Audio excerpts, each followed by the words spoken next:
Nifty IT को भी देख लेते हैं। यहाँ पर क्योंकि आईटी क्षेत्र में अभी असमंजस है, कहानी बदल गई, कहानी नहीं बदली, अभी और ये घिसेगा या यहीं से अब ये नई चाल पकड़ेगा। तो कम से कम एक बात तो पिछले पूरे सप्ताह के दौरान दिखी है कि ठीक है, थोड़ा-सा एकदम से बड़ी तेज़ चाल नहीं पकड़ पाया हो, लेकिन फिर भी ये अपने मूविंग एवरेजेस को बचा कर के रखने की कोशिश फिलहाल कर रहा है। अगर निफ्टी आईटी लगभग 28,000 के नीचे नहीं जाता है या उससे थोड़ा और नीचे आपका 20 डे मूविंग एवरेज भी है 27,900 के आसपास, ऊपर आ जाएगा अगले 1-2 दिनों में, वो भी मिल जाएंगे। यहाँ भी वही कहानी है, 20 डे मूविंग एवरेज और 50 डे मूविंग एवरेज, ये दोनों आपस में इकट्ठा हो रहे हैं, आगे चलने की कोशिश करेंगे। तो ये जो इन दोनों मूविंग एवरेजेस की एकता है, वो क्या कुछ बल दिखाएगी?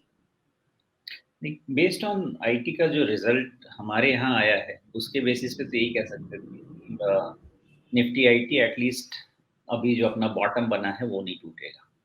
लेकिन जो अमेरिकन मार्केट में जो आईटी स्टॉक्स के साथ हुआ 25% 15% ऐसे जो जितना हुआ, तो उसके अगेंस्ट ये तो जरूर कहेंगे कि हमारा जो आईटी है वो काफी हद तक नैस्डैक को ट्रैक करता है, तो उसका असर तो होता है। लेकिन ओवरऑल नैस्डैक भी वीक नहीं दिख रहा, भले ही बहुत स्ट्रेंथ ना दिख रही हो, लेकिन नैस्डैक भी वीक नहीं दिख रहा। नैस्डैक भी ऐसा लग रहा है मुझे कि 200 डीएमए एक बार ही रीटेस्ट करेगा, और इसलिए मैं ये कॉल लेके अभी जा रहा हूँ कि निफ्टी आईटी भी 200 डीएमए एक बार रीटेस्ट करेगा। फिर उसके बाद कंसोलिडेशन होगा, कंसोलिडेशन के बाद ब्रेकडाउन होगा या ब्रेकआउट होगा, वो वक्त बताएगा। लेकिन फॉर वंस मेरा ऐसा मानना है कि निफ्टी आईटी फिलहाल अपना लो नहीं तोड़ना चाहिए। एटलीस्ट ये जो हायर लो निफ्टी आईटी का 27,000 पे बना है, जब तक अभी ये नहीं टूटता है, मेरा कॉल ये रहेगा कि निफ्टी आईटी 200 डीएमए एक बार रीटेस्ट करेगी। जी। आपने इसमें 200 डे मूविंग एवरेज की ओर जाने की बात कही, जो अभी लगभग 31,000 के आसपास है निफ्टी आईटी इंडेक्स में, और अभी ये बंद हुआ है निफ्टी आईटी 28,300 के आसपास। मतलब लगभग ये 10-12% के आसपास की ग्रोथ क्या यहाँ पर आपको दिखती है? जो पिछला एक टॉप बना था, चूँकि ये 200 डे मूविंग एवरेज खिसकते हुए थोड़ा नीचे आ रहा है, तो ये जो पिछला टॉप बना था 19 अगस्त को, ये बना था 30,500 के आसपास। तो शायद दोनों आकर के लगभग इकट्ठा हो जाएं, तो यहाँ से लगभग 2000 पॉइंट की बढ़त, 2200 पॉइंट की बढ़त, मतलब मोटा मोटी क्या लगभग 10% की चाल आईटी शेयरों में आने वाली है, इसकी संभावना नजर आ रही है इस चार्ट पे।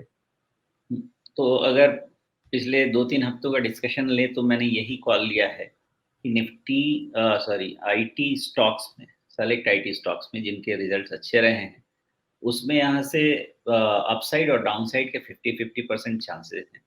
20% upside and 20% downside. So index में 10-12% का अपसाइड और 10-12% का डाउनसाइड।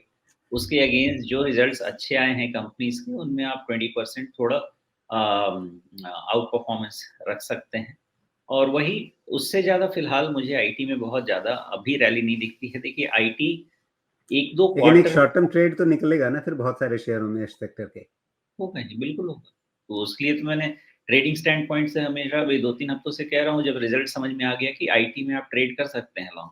सिर्फ ध्यान यही रखना है कि आपका रिस्क रिवार्ड 1:1 है, और या तो फिर आप ट्रेडिंग स्टैंड पॉइंट से जो क्लोजेस्ट लो है उसका स्टॉप लॉस लेके ट्रेड कर सकते हैं। तो वैसे ही ट्रेड करना लेकिन है आईटी में। इन्वेस्टमेंट पॉइंट से क्या अभी हिचक है? अगर मेरे पास मान लीजिए एक साफ साफ एक बॉटम दिख रहा है, यहाँ पे जो आईटी इंडेक्स है यहाँ पे लगभग 26,200 के आसपास का है, डबल बॉटम दिख रहा है।